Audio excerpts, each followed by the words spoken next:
यो मेरो first blog हो है आज के भएर ब्लग स्टार्ट गर्नु मन लाग्यो मलाई र आज सरस्वती पूजा सेलाउन जाँदैछु घरमै गरेको सानो पूजा थियो हाम्रो सरस्वती पूजा आज सेलाउने दिन र आज यहाँ भाइहरू दुईजना हेलो भाइको नाम के अरे सामदेन र विवश भाइसँग हामी सेलाउन जाँदैछु अगाडि यहाँ सुजन र हाम्रो भाइ पनि छ पाँचजना मात्रै हामी घरमा राखेको सानो पूजा सेलाउन जाँदैछु र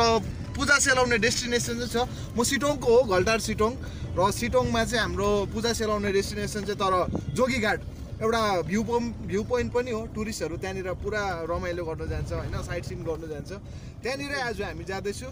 र बाटोमा तपाईँलाई एक दुईवटा सिनहरू देखाउँछु र जोगीघाटमा तपाईँलाई यो पूजा सेलाको देखाउँछु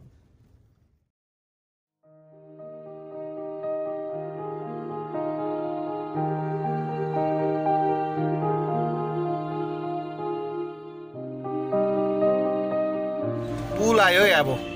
जोगीघाटको ब्रिज भन्छ यसलाई जोगीघाट पुल मजाको छ यहाँ जग्गा घुम्ने टुरिस्टहरू पुरा आउँछ यहाँनिर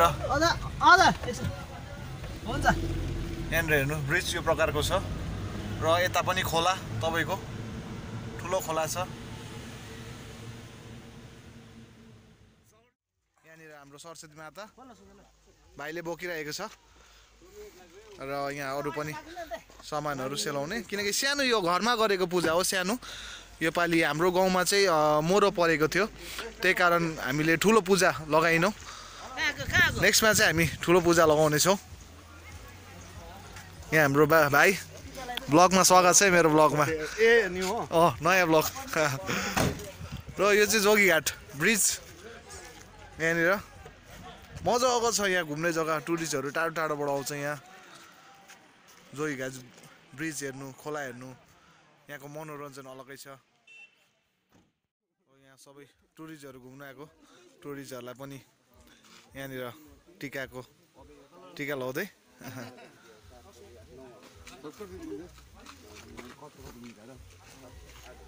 आप लोग कहाँ से सर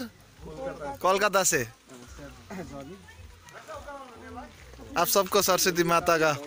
पूजा का बहुत बहुत शुभकामना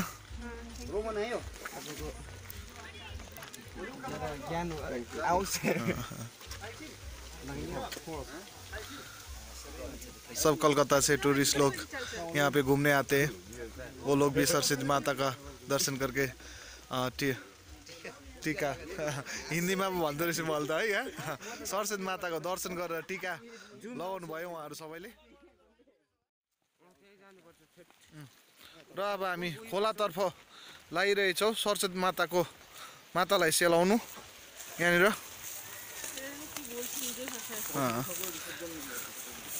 हम बोल रहे हैं कि सरस्वती माता को अब हाँ ब्लॉगर कुशल दार्जिलिंग हाँ जी तो अब हम लोगों का भी फोटो आएगा बिल्कुल आएगा बिल्कुल थैंक यू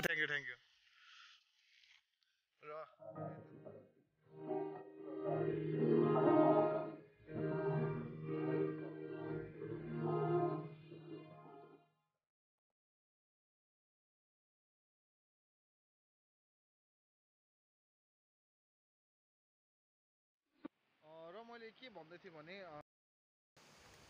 सरस्वती मातालाई हुन्छ नि अब जसरी हामी पूजा गर्छौँ सरस्वती मातालाई तर लास्टमा आएर चाहिँ हामीले पानीमा सरस्वती मातालाई विसर्जन गर्नुपर्छ होइन जब हामी पानीमा विसर्जन गर्छौँ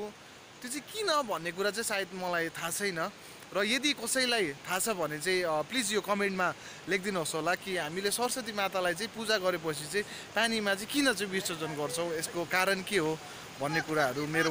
प्रश्न उठ्यो अहिले है र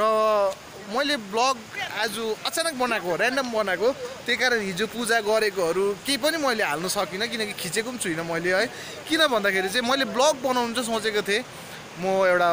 ब्लगरको जर्नी स्टार्ट गर्छु भनेर सोचेको थिएँ तर यसरी स्टार्ट हुन्छ भनेर चाहिँ मलाई थाहा थिएन आज पूजा सेलाउने बेलामा घरमा सानो पूजा गरेको किनकि गाउँमा मरो परेको कारण ठुलो पूजा गरेन हामीले घरमै नानीहरूले सानो पूजा मात्रै हो यो र पूजा गरेर जब सेलाउनु लागि जाउँ न भन्यो साथीभाइहरूले है जाउँ न सेलाउनु भन्दाखेरि चाहिँ केटाहरूले भने ओ कुशल दा ब्लग बनाऊ न भन्यो होइन त्यहाँबाट अचानक फोन निकालेर मैले अचानक यो ब्लग स्टार्ट गरेँ तर यति खुसी छु म किनकि मेरो ब्लगको फर्स्ट स्टार्ट नै सरस्वती माताको ब्लेसिङले हुँदैछ र यहाँनिर जोगीघाट ब्रिज मैले अघि नै भनिहालेँ यहाँनिर टुरिज्महरू धेरै आउँछ घुम्नु यहाँ माथिल्लोपट्टि यहाँ माथि अझै ठुलो उयो छ खोला छ नदी छ पानी छ त्यहाँनिर धेरै सरस्वती माताहरू अहिले सेलाउनु जग्गा जग्गाबाट आइरहेको छ यहाँ र अन्तिम बिदाई सरस्वती मातालाई यहाँ हाम्रो भाइले पूजा गरिसक्यो म लाँदैछु तपाईँलाई र सरस्वती मातालाई हामी अन्तिम बिदाई दिँदै जयकारा लगाऊ सरस्वती माता की जय सरस्वती माता की जय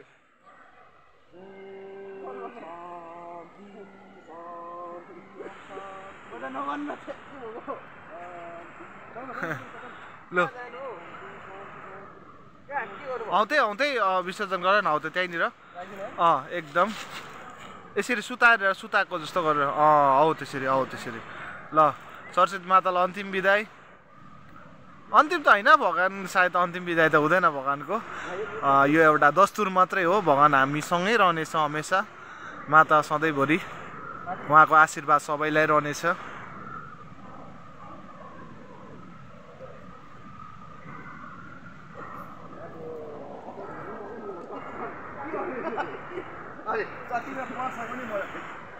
हेर्नुहोस् यहाँनिर यस्तो छ नजारा यता पनि ब्रिजको साथसाथ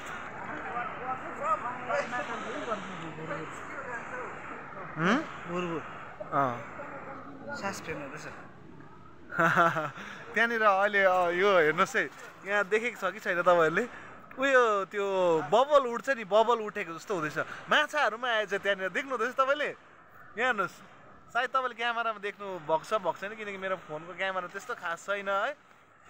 माछाहरू आउँदैछ र बबल उडेको जस्तो देख्दैछ त्यहाँ त्यो सास फेरेको जस्तो हुन्छ नि एउटा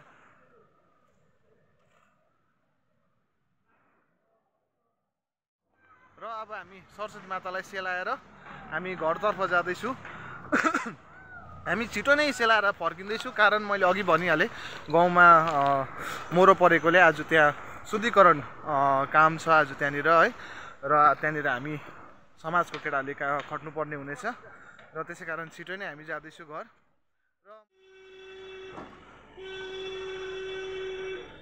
र यहाँनिर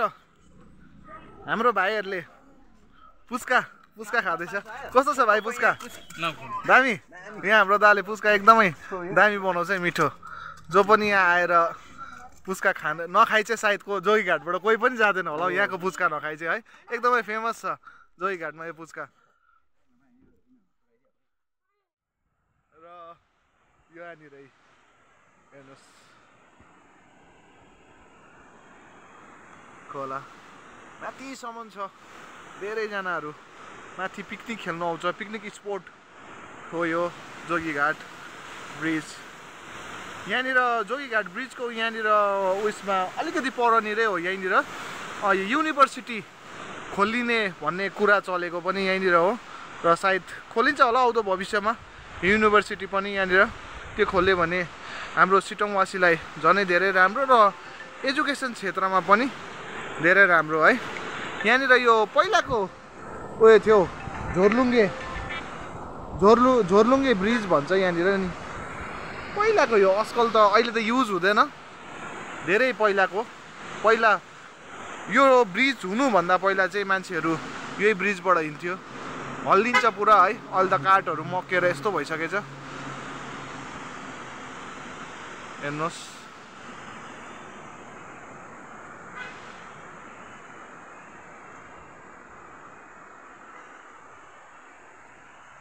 टुरिस्टहरू पनि निकै छ आज यहाँनिर